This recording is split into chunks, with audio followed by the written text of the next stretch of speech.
पीयूष जैन के कन्नौज वाले घर पर 60 घंटे से रेड जारी है। जी हां, 60 घंटे से लगातार छापे चल रहे हैं। देर रात अफसरों ने फार्म हाउस पर भी छानबीन की। पीयूष के घर में चंदन के तेल से भरे ड्रम मिले हैं। ये सोर्सेस के हवाले से बड़ी जानकारी सामने आ रही है, जिसका जिक्र जितेंद्र शर्मा भी कर रहे थे। छापेमारी टीम को 50 बीघा जमीन की भी जानकारी मिली है। न जाने कितनी अकूत संपत्ति जो है वो इस शख्स के पास थी। अब इसकी पड़ताल शुरू हो चुकी है और यहां पर यह समझना जरूरी है कि आखिर पीयूष जैन तक कैसे पहुंची जांच की आंच। पीयूष जैन के ठिकानों तक सरकारी एजेंसियां कैसे पहुंची, ये देखिए, समझिए जरा। शुरुआत directorate general of GST intelligence से ही हुई। डीजीजीआई की टीम ने अहमदाबाद में दरअसल एक ट्रक को पकड़ा। उसके ऊपर शक हुआ, एक ट्रक पकड़ा गया। ट्रक में भरा सामान जो है वो फर्जी कंपनियों के नाम पर था। यहीं से जो शक है वो पैदा हुआ। पड़ताल शुरू हुई और फिर जो चिट्ठा खुला उसने सबको हैरान कर दिया। सभी बिल 50,000 रुपए से कम के बनाए गए थे, सारे ही बिल। इसीलिए शक हुआ। ई वे बिल से बचने के लिए 50,000 से कम के सारे बिल, सारे इनवॉइस जो थे वो 50,000 से कम के बनाए गए। शक होने पर डीजीजीआई की टीम कानपुर पहुंच गई और कानपुर पहुंचने के बाद जो कुछ हुआ वो हमारे सामने अब किस तरह से आ रहा है, आप देख रहे हैं। डीजीजीआई टीम ने कानपुर में ट्रांसपोर्टर्स के ठिकानों पर छापा मारा। जिस ट्रांसपोर्टर के ट्रक पकड़े गए थे उसके ठिकाने पर छापेमारी हुई। ट्रांसपोर्टर के पास से करीब 200 फर्जी बिल और मिले, जिसने शक को और गहरा कर दिया। ट्रांसपोर्टर के फर्जी बिलों से पीयूष जैन का कनेक्शन मिला और यहीं से यह नाम, पीयूष जैन का नाम सामने आया, जिसके बाद कन्नौज में पीयूष के घर पर छापेमारी की गई।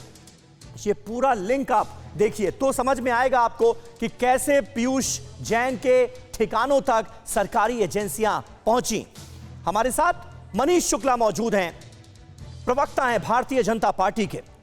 मनीष जी, जो जानकारियां सामने आ रही हैं वो चौंकाने वाली हैं। आम जनता भी हैरान है कि किसी व्यापारी के पास, किसी इत्र कारोबारी के पास इतनी अकूत दौलत आखिर कहां से आई। लेकिन क्योंकि चुनाव नजदीक है इसलिए यह मुद्दा राजनीतिक बनता हुआ भी नजर आ रहा है। सीएम योगी आदित्यनाथ खुलकर इन पैसों का कनेक्शन समाजवादी पार्टी से जोड़ते हुए नजर आ रहे हैं। कह रहे हैं पिछली सरकार में जो संपत्तियां, जो काला धन हासिल किया गया वो दीवारों से अब निकल रहा है। ये लिंक आप कैसे जोड़ रहे हैं?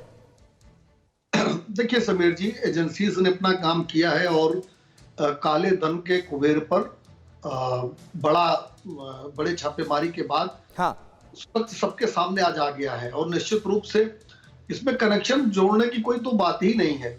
सभी लोग को पता है कि ये इत्र की जो दुर्गंध है वो कहां से आ रही है, किस पार्टी से आ रही है। और आज जब ये सब चीजें सामने आ गई हैं तो समीर जी, मेरा एक सवाल है।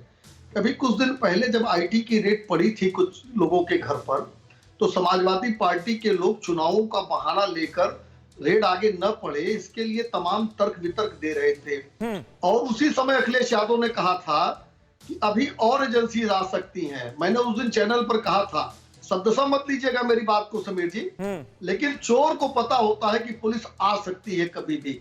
अखिलेश जी ने जो कहा था कि कुछ एजेंसीज अभी और आ सकती हैं और उसके बाद इस तरह की बरामदगी होती है, तो कनेक्शन कहां ढूंढना है? सीधे सीधे कनेक्शन है कि आईटी के रेड को राजनीतिक रेड बताकर जिन लोगों ने तमाम रोले अटकाने के प्रयास किए, तमाम तर्क रखे, आज उनके चेहरे सामने आ गए हैं। सीधे सीधे समाजवादी पार्टी का कनेक्शन है और ये ब्लैक मनी उनकी बची है। इसीलिए आईटी की रेड के बाद वो लोग मीडिया में, तमाम फोरम पर ये कैंपेन चला रहे थे कि आगे कोई एजेंसीज काम न करे।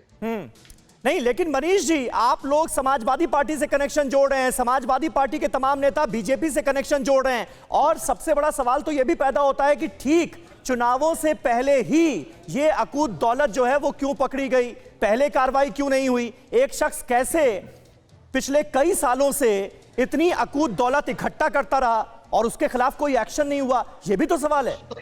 समीर जी, ये विषय तो जब एजेंसीज अपना अधिकृत बयान देंगी, हाँ, कि ये जो रकम है कितने समय में एकत्रित की गई, कहां से आई और कैसे आई, तो दूध का दूध पानी का पानी हो जाएगा। और हम लोगों के पास भी जानकारी जो आप लोगों के द्वारा मिल रही है, हाँ। उसी आधार पे हम कह रहे हैं। लेकिन आईटी रेड और इस तरह की रेड का विरोध कौन कर रहा था उत्तर प्रदेश में? ठीक है, किसका कनेक्शन है इसमें बताने की आवश्यकता नहीं, स्वयं अखिलेश यादव का बयान था कि ये हमारे लोगों पर हमला है और सीबीआई, ईडी और तमाम एजेंसी आ सकती हैं।